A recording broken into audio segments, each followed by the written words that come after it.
Hi, welcome back to the Kitos YouTube channel, where we talk about the latest security news and updates to our security toolset. As a security professional, one of the tools you probably use the most is your SIEM. Today, I'm very excited to share with you our SIEM integration with Azure Sentinel. This amazing integration allows you to plug in EZSSH to your existing security and monitoring alerts. To get started, all you have to do is go to your Logs Analytics workspace that is connected to your SIEM, and then you're gonna go to Agents Management and copy your workspace ID.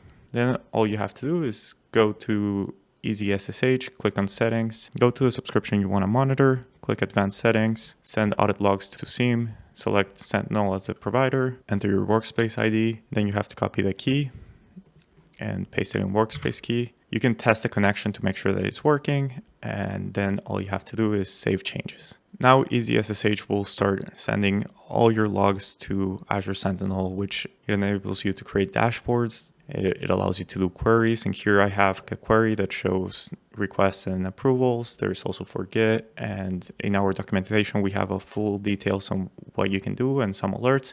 And as always, you can always talk to your Kitos contact, and we'll help you set up really cool alerts like correlating with machine logins and EZSSH requests. And we even have some sample alerts in our Sentinel, for example, using the same key and many other alerts that you can set up. So I hope you're as excited as we are for this release, and give it a try and make your organization more secure with Azure and Kitos.